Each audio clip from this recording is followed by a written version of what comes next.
Hey y'all, what is up? Welcome back to my channel. My name is Tanisha. I'm so happy that you're here. If you're new here, girl, thanks so much for clicking on this video. If you're not new here, what's up, what's up, what's up? Thanks for returning.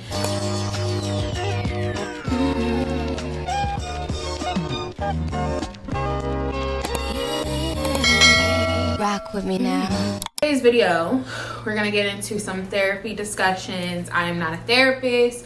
I'm just gonna be telling y'all what I learned in therapy and what helped me. I personally am a strong advocate for therapy. I have been in therapy since college, not consistently, but off and on. So if you are on the fence about therapy, if you want to learn about what has helped me over the years and kind of like more recently what my therapist has taught me, keep watching. Don't forget to subscribe so that you can see more content from me. We got some upcoming videos for y'all, so make sure you keep watching, subscribe, like, comment, all that good stuff. We're gonna get into some stuff, girl. I got some, y'all know when I got my notebook, it's going down. So that means when I got this little handy dandy notebook, this journal, it means, baby, I have processed, I have thought through, and yeah, I got some gems in here. Pretty much this is my gem binder, my gem Bible, my gem collector, okay? I don't know, whatever you want to call it, but just know I got some stuff lined up on here for y'all. We are also participating in Wine Wednesday. So on this particular video, I'm gonna be tasting a wine. Here it is. I don't know how to pronounce it, so I don't feel like going to the liquor store to try a new wine with y'all today, so I'm gonna have to try one that I already had. It's the Menage a Trois Sweet Collection Dulce Sweet Red Blend. There's only a little bit left, but enough for a glass for us. So I figured, you know, it's Wednesday, Wine Wednesday, let's have us a glass, you know, we're getting to it, okay? And sometimes these conversations, I think, are better had with wine. Y'all, I barely got enough in here. I'm so sad. But it's fine, it's fine. But anyway, so we're gonna get into the video. Pour yourself a glass of wine, and if you wanna try this one, I think it's really good. I've had a few glasses already, not today.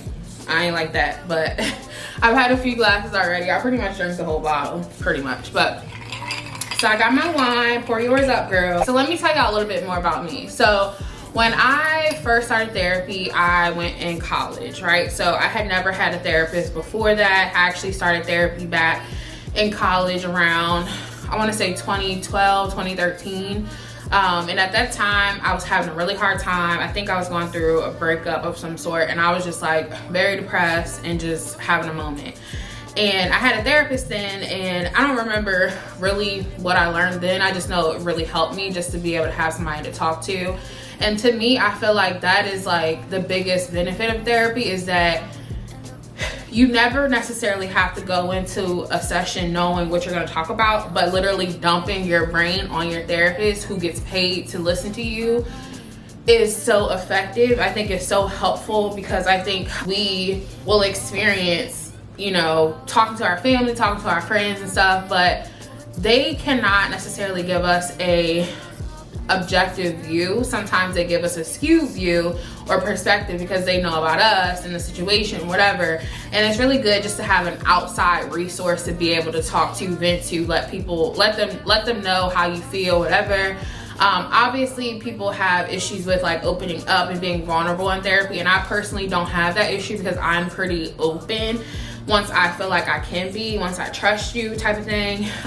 So I would just encourage you to really try to like go if you can, just because I feel like we all need an outlet. And although we have different forms of therapy in the world, I feel like talk therapy is very effective, has been really very effective for me and my growth. So when I was in that period of time back many years ago, I really just felt like I needed someone to talk to, and I was very skeptical because, again, I had never, just remember like trying it for the first time, and I think it was free, and that was like great, because at the time in college I'm like, I don't got no money. I don't got no money. I remember talking to this lady, and we had like weekly sessions. I don't remember because I have a very hard memory of like anything.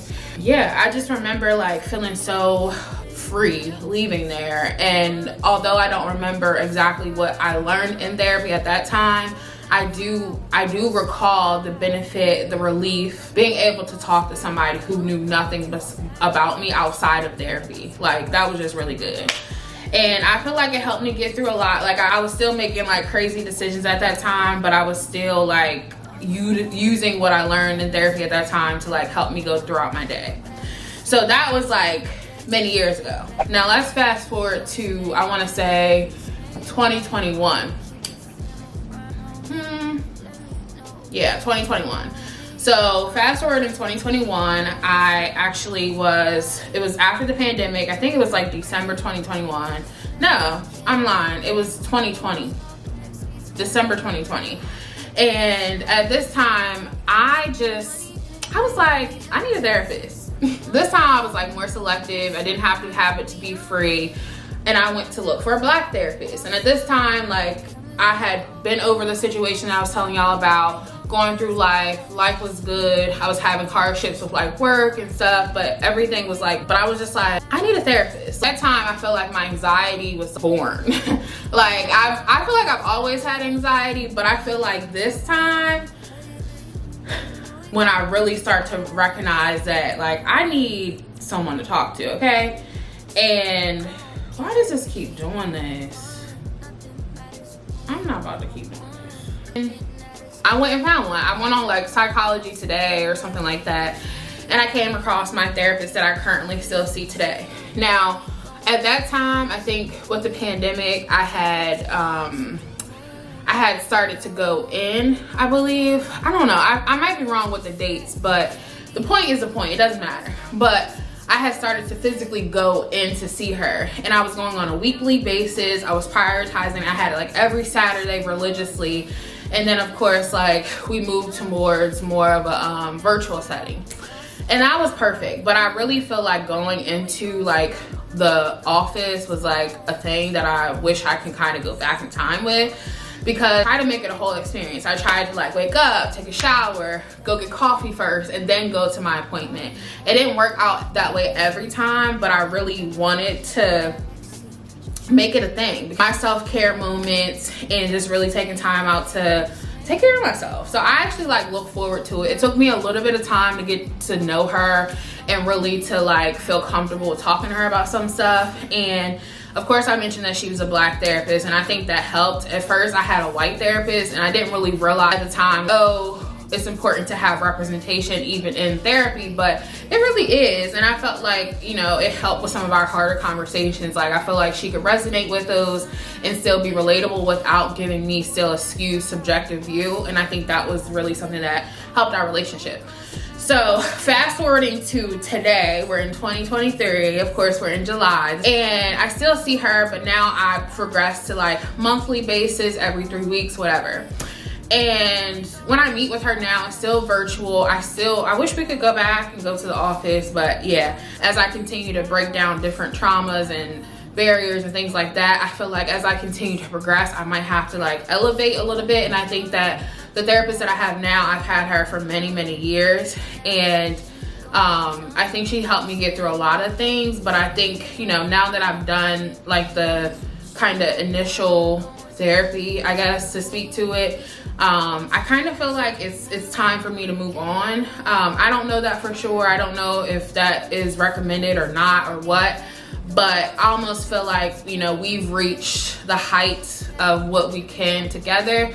But that's not the purpose of this video. I thank God for her, because I feel like she really helped me see things. She listens to me. She lets me vent. She is very like honest with me when I don't want to be honest, and I don't want to necessarily be honest with myself. I feel like she asks me questions so that I can come to the solution myself without her trying to tell me what to do. Like, she don't tell me what to do. Like, she gives me questions and things to think about, but she does not tell me what to do. She does provide suggestions like, oh, maybe it's this, maybe it's that, but she don't be trying to tell me what to do per se. And I appreciate that, because sis, I don't need you telling me what to do. I just need you to be my therapist, listen, hear me, make me come through things, think through things, whatever. So anyway, back to our book, our gem collector. So the first thing is that I feel like she taught me, like, you're delusional. Okay, she didn't say that, but she should have said that because I'm delusional, okay? But the first thing is that she really like encouraged me to look up the definitions of the words that I thought that I knew. And when I look at the definitions, I have a completely different view of things. So specifically, when I look up the definition of selfish, I had told her like, I don't want to be selfish, like whatever, I don't want no one to think that I'm selfish because I'm not, whatever. And she was like, well, what makes you think that you're selfish? And I'm like, what do you mean? Like, I'm not going to this particular thing because somebody wants me to go, whatever. And she's like, well, it just means that, you know, you considered them, but it's just not what's in the cards for you today. And I feel like that I'm not really giving it justice, but the purpose of that comment is that I had in my mind that selfish means this. And she's like, no, selfish does not mean this. I actually look up the definitions of what that word is to see if you identify with it. And lo and behold, by the definition, I did not. Because selfish meant like there's no consideration for others, there's no compromise, whatever. And that is not who I am. Like, I don't want to be selfish, but I'm already not that because I consider the other person, I consider their view. And even if I choose not to do that thing or to participate with other people, whatever, that doesn't make me selfish because I choose not to do it, because I still technically considered it. And by definition, I ain't that. So she encouraged me to like look at the definitions of stuff so that I understand like I'm attaching myself to certain words that I really don't align with. And when you actually look at the definition, you'll be reminded and be able to see like, oh, this isn't me. And that serves as another like way to refocus your thoughts of yourself. And I really felt like I was selfish for a very long time. And I had to remind myself like, sis, look at the definition of selfish. Do you connect with selfishness? Are you selfish in this moment? And if the answer is no, then that takes away that guilt, that shame that you feel with that associated thing. Look at the definition, see if it makes sense, and don't make your own definitions for stuff. Because that's also how I get in trouble. Because I'll be like, oh no, this means this and that. Nope. Google it, and then if it matches, cool. If it don't, then that way you know like, oh, I'm actually not selfish because selfish means XYZ. And I know that in this moment, I did not do that. So therefore, you take away the shame and the guilt of the need of having to say, I am selfish or whatever. You no longer have to identify or feel bad for that thing, because when you look at the definition, by definition, that ain't me. So take it up to God, but that ain't me. All right. This actually didn't come from my therapist per se, but it came from a coach that I had. I had like a professional coach. Y'all, I had a life coach, professional coach, a motherfucking therapist. Like, damn, I didn't even realize I had a lot of resources to me. But my coach, he was like, name that voice in your head. And he told me that like, if you're having a moment, or if your voice that you hear in your head is so negative, so detrimental to your growth, your self-esteem, your confidence, whatever, name it. When you start to doubt yourself and your brain and your conscious and all that stuff, you can name it toxic Tynesha. And so if I hear my voice in my head, which is the loudest voice that we got, y'all seen my other video, if you name it, if you hear that negative thing like, oh, I can't do this, oh, somebody said this about me, and that is not true. Whatever that negative voice that you hear, or they gonna think I'm this, they gonna think I'm that, name that voice. That name will then allow you to identify when you have it. So when you hear a negative voice in your head, you'll be like, that's not the stable Tynesha, that's actually toxic Tynesha. And when you label it as that, you'll be able to call it out and be like, I know that ain't nobody but toxic Tynesha, and toxic Tynesha don't want nothing good for me. She don't care about the growth that I want. She don't care about my well-being. She ain't no good for me. So when I hear that voice, I can name her and be like, that's toxic Tynesha. I don't need to listen to her. And I automatically write it off. It's another way, another tactic to reframe your positive mind and your positive thoughts. Because we're gonna have those negative thoughts, sis, those things are gonna come. So it's good to be able to identify what's real, what's anxiety, and what's not. And sometimes when we do that, it really helps us see like, sis, that was not you. That was literally your brain. You made that up. Nobody made that up but you. And that was toxic Tynesha, and toxic Tynesha cannot live here no more. So So when you have toxic Tanisha, when she pops up, like earlier today, I'm like, this setup is not gonna look good. It's not gonna look well. I'm not gonna be able to be in focus. Toxic Tanisha cannot sit with me. She can't. And that's okay because I named her and I can shoot her right out. So you reframe naturally by being able to say that is so and so. So take your name and take your first name and then give that voice another name, like treacherous Trent. I don't know, if your name is Trent, that'll work for you. Something negative, that way that you can see like there's nothing good about this person that you named or that voice that you named.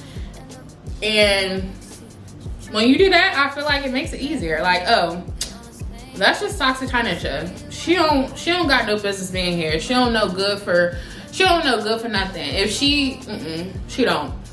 So when you experience toxic Tanisha or treacherous Trent, whatever, you be like, oh, it don't matter. Like, I know that that's nothing that's good for me, so I'm not gonna stress about it. Everything is not about you. Everything is not about us.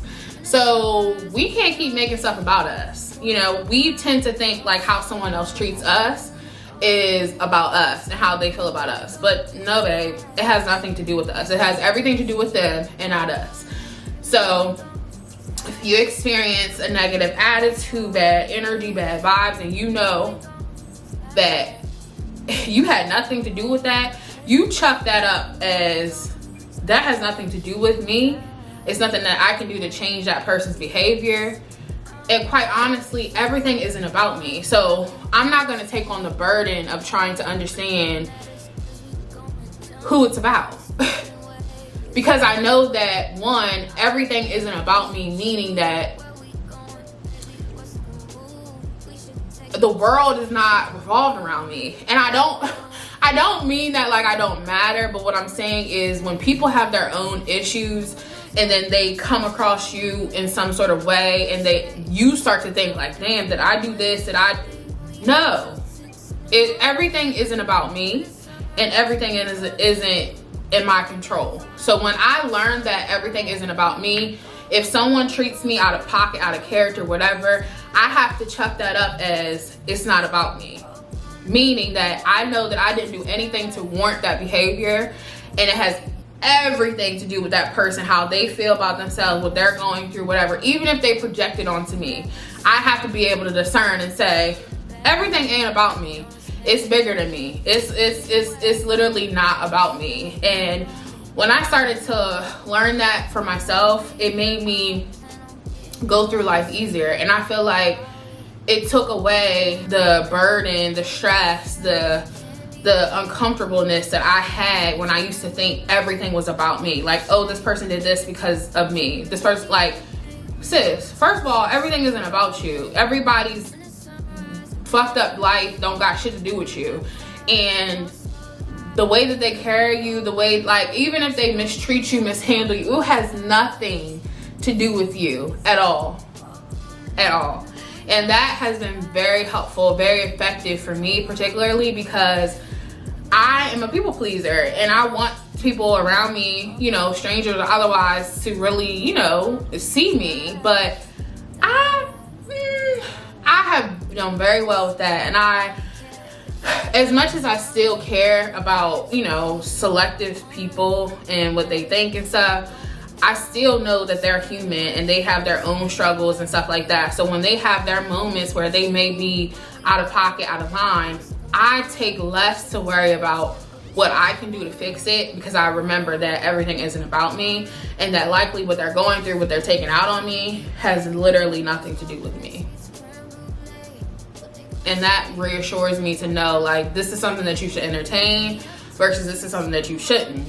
And when I kind of have that perspective and I realize, like, I really evaluate, like, I did nothing to this person, they're taking this out on me, therefore I know this isn't about me and everything isn't about me, and that's cool.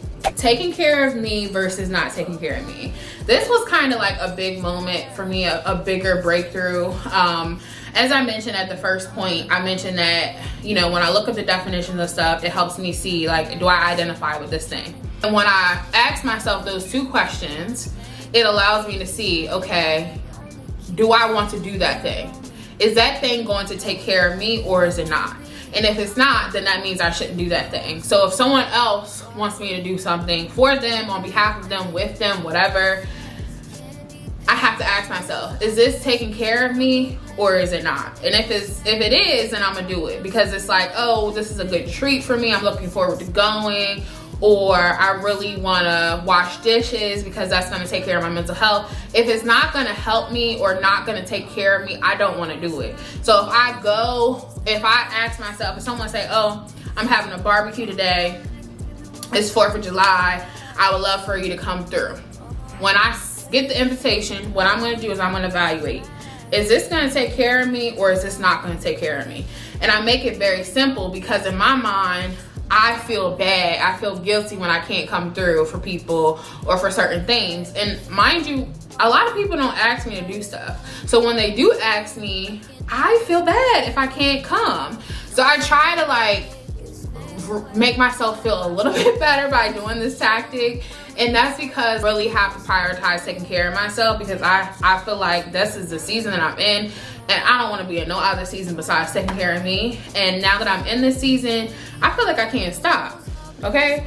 And I really feel I'm supposed to be in this season. But if someone were to invite me for a barbecue, and I know that I have to record this video, I know I have to edit, I know I have to put up a TikTok, I know I have to research some stuff, those are things that I'm working towards for myself. Those are things that take care of me. Those are things that make me feel like I'm focused on my goal. And if I ask myself, is this taking care of me, or is it not? I may say, yes, this is taking care of me by going to that cookout, because it allows me to be around friends and family that I miss, that I love, whatever. Or I can say it's not taking care of me because my priority is my YouTube channel. So I might have to decline certain things because of that. Or if I want to meal prep versus going out to eat, whatever the situation is, ask yourself those 2 questions, because those 2 questions will help you see, like, okay, I have to do things that take care of me. So is by me doing this thing, is that taking care of me, or is it not?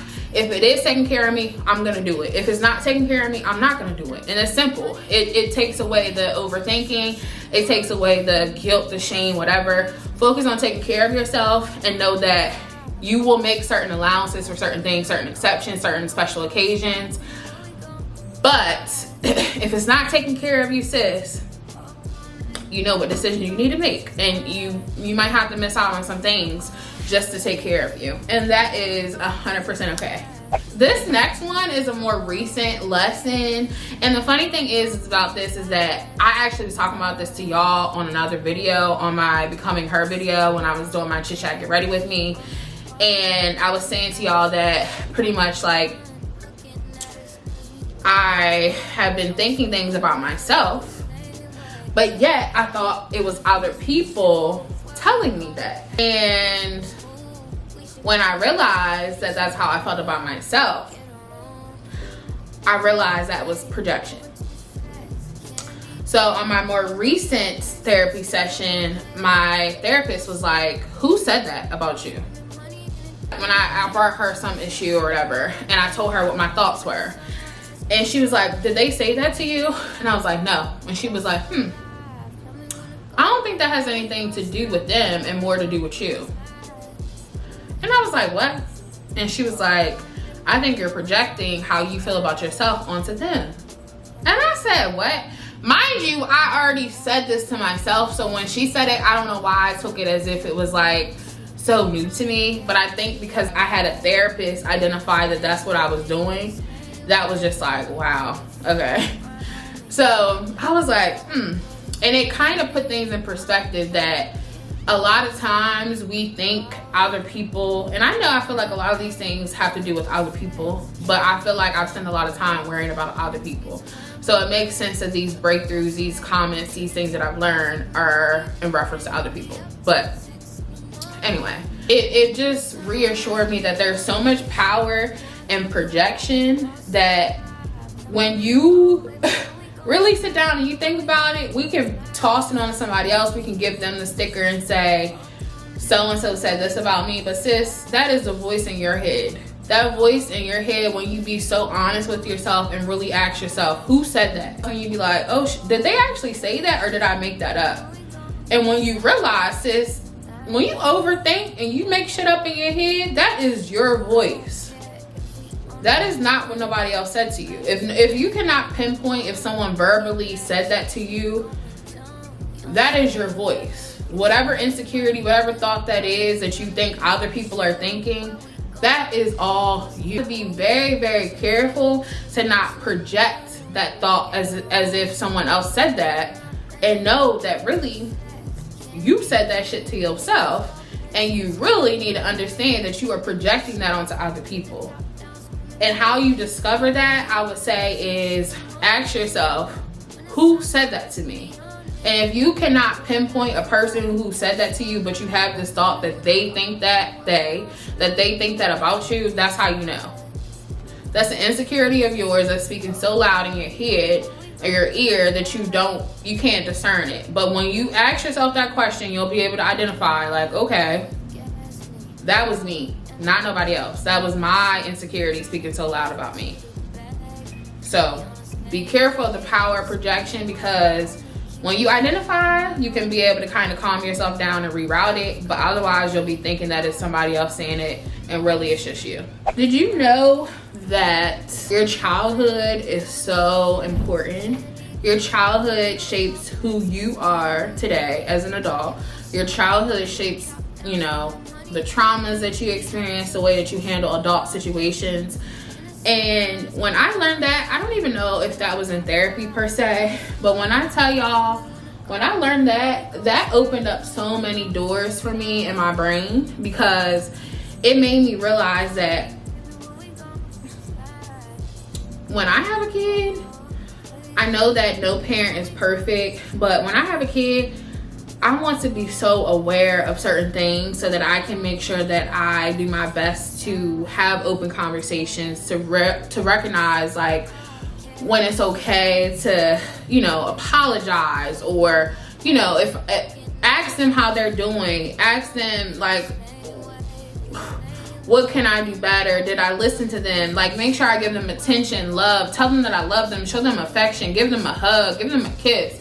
Like, let them know how I feel. Let them tell me how they feel, or, you know, whatever. Having that real connection with my child, because I don't want my child to feel like, you know, oh, I grew up this way and, you know,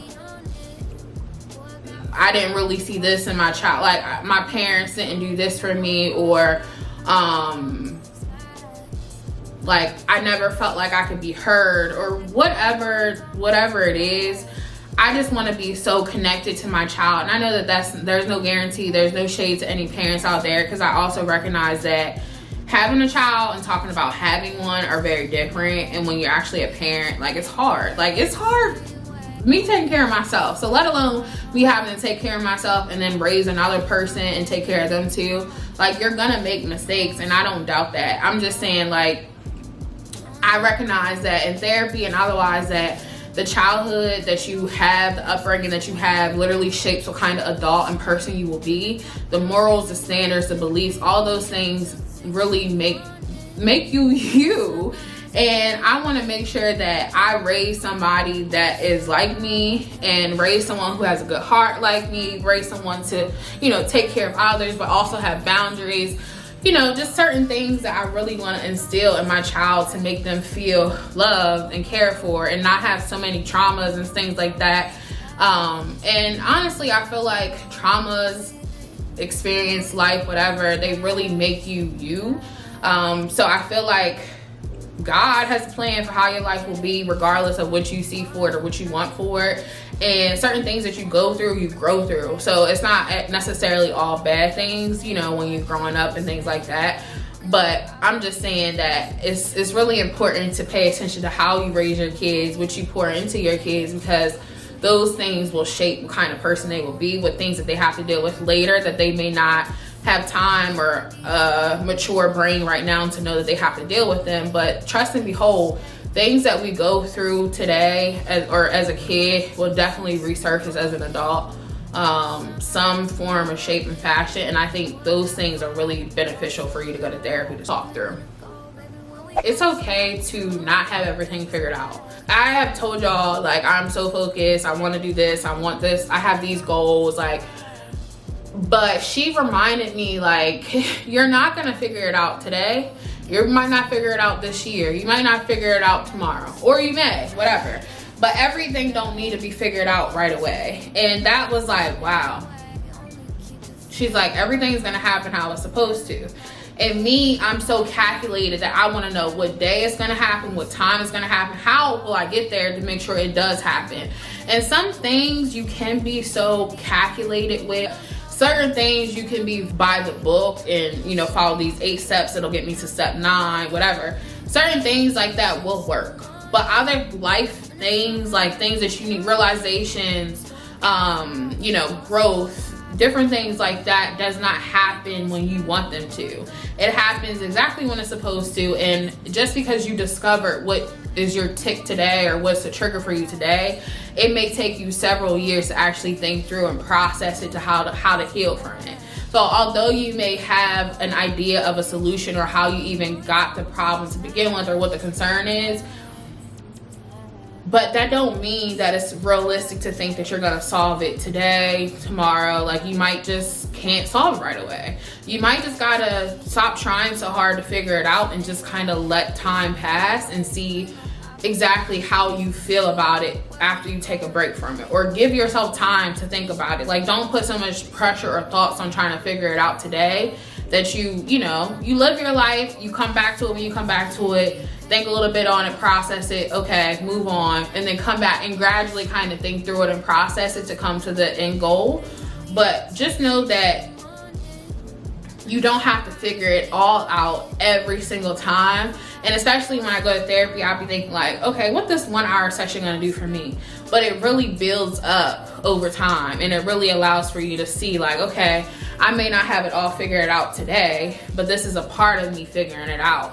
And even when I leave therapy, I always feel so good, but so like heavy, because I'm like, I just have so much to think about.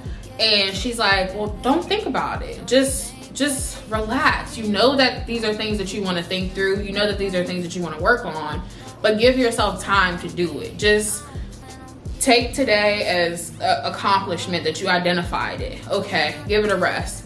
Go clean your apartment. Go clean your kitchen. Go to Target. Do something else. Take your mind off of it. And then when your brain naturally comes back to it, allow that time to be the time that you set with it. But then don't even overthink it then. Step away again. Because it's gonna take many times, many sessions like that where you have to pull away, step foot in and think through it. And then when it becomes too much, or when it's not beneficial to you, you step away, you give it a break, give it a rest, and then come back to it again. And it's a constant thing that you have to work towards. It's very intentional, but it's also something that shouldn't be planned. It should just happen naturally as you meditate and as you're pondering, and just let it, naturally work its way out. Some things you can't do that with, but other things like that you're trying to get rid of from like the course of 20 plus years you've been thinking this way and you're trying to think another way, it's gonna take you so much time to figure that solution out. So just give yourself time. Don't sweat it. Don't overthink it. Just take your time to really make sure that you're thinking through everything and give it rest. Don't overthink it. Don't hyperfixate it. Just think on it when the time allows and move on when it don't, because overthinking it and stressing about it does not do anything good for you. The last thing, she taught me that cockiness does not mean confident. And that kind of goes to step 1 or part 1 when I was saying like, look at the definition. So she was like, you can be confident without being cocky. And I needed this reminder, even though I say like, I can be more than one thing. I am multifaceted. I am multidimensional. I am. So when I think about cockiness and confidence, like for so long I had thought like, I can't be confident, because to be confident, it means you have to like brag. It means that you have to be snooty, and you don't. You literally should be confident. Like, that is not a bad thing. What? But to me, I had thought like, wow, if I feel so great about this thing and I tell the world, that's me bragging. Or I feel like I can get in front of a room and not feel afraid to get up there. Like, that's too much. I shouldn't be that sure of myself. I shouldn't get in front of the room and demand everybody's attention. That's not a good thing. It's not a good thing to be so good at what you're doing. It's not a good thing to feel good about yourself. Like, I literally told myself that you need to be humble because that makes you a good person. And sis, you can be humble, but sometimes being humble confuses me to make me think I ain't good enough. And I can't have that. I don't want nothing to do with it. I really don't. So she was like, when you think about confidence, it just means that you know your stuff. And she was like, do you know your stuff? Do you believe that you know your stuff? And I was like, yeah. She was like, okay. Cockiness is something where you want other people to feel bad. Like, you want to feel so good about yourself that you make, you know, you have intentions on making other people feel bad because they don't have what you had. And I am never that. I do not have that soul. I do not have that spirit. I do not have that heart. So I know I am not cocky, okay? That's what I mean by definitions, because that really made all the difference for me. But what I do know is that I do know my stuff. I am good at certain things. I am great at certain things. I know what I'm talking about. And that in the moment helps me, like, do I believe, like truly believe I can do this thing? Okay, well, let me be confident about it. And then that's gonna set the tone for when I actually do the thing, and I'll be able to be confident in myself because I truly in my heart believe that I can do it. And when you believe that you know your stuff and you are an expert or just well trained in it, whatever, and you're capable, you can be confident in that. And that's exactly what the definition is to me. And that helped me really feel like, okay, in moments when I have self-doubt, because I still have it, I ask myself, do I believe I can do this thing? And if I say yes, to me that sets off like some sort of transmitter in my brain, and it makes me actually show up as that person that I know I can be. When I think that way, it reassures me. It gives me full-blown like smoke up my ass to run forward as a confident person that I am. And it just makes all the difference for me. So I say that for like the people who may be struggling with like that same kind of issue. For me specifically, I have been so humble with certain things that I know that I could be confident about. But I feel like when you're confident, you can still have a touch of humbleness. But I feel like when you're too humble, you don't believe certain things. Like, for the longest time, I could not say compliments. Now I force myself to say thank you. Before, I would say, oh, my hair looks a mess. Why would you like my hair? Like, I would turn that compliment upside down. Now, I'll be like, thank you. And even though in my head, I'm thinking something like, oh, my hair is a little frizzy up here. Thank you. That's a compliment. Somebody gave you a compliment. Accept it. But I feel like when you are programmed to be so humble, so it creates an unhealthy connection with not feeling like you can be confident. And I feel like that's been my problem, is that I have been so humble. Like, I never want to make people feel bad by certain things that I have, or certain things that I'm working towards, or certain whatever. And no one said that. I made that up in my head. I am delusion. But it really helped me see that I can be confident. And it's just because by definition that I know what I'm talking about.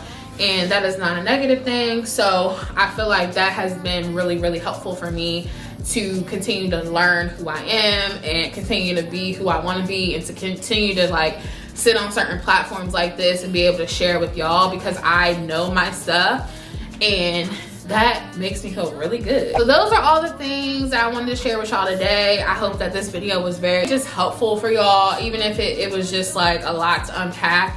I'm not trying to push therapy on nobody. I just wanted to share my story and kind of tell y'all what was helpful for me, what I learned and all of that. And I also just wanted to have an outlet, because I don't really talk about, you know, the great things that therapy has done for me until I do these kind of things. So it's really just been helpful for me too. But I encourage anybody, if you need it, if you can afford it, if you can work it out, to do it, and shop around, find a new therapist. You know, if it feels beneficial to you, do it that way. But I really think that it's worth the investment, within reason, of course. But some people figure things out on their own, and there's no issue with that. I still feel like with therapists, like, you're still expected to figure it out. Like, people have a strange idea about therapy and think that when you have a therapist that you don't have to do work. Sis, you still got to do work, if not more work, because they actually call you out on stuff. So you will still be independent and figure things out on your own, but they will help you kind of get there.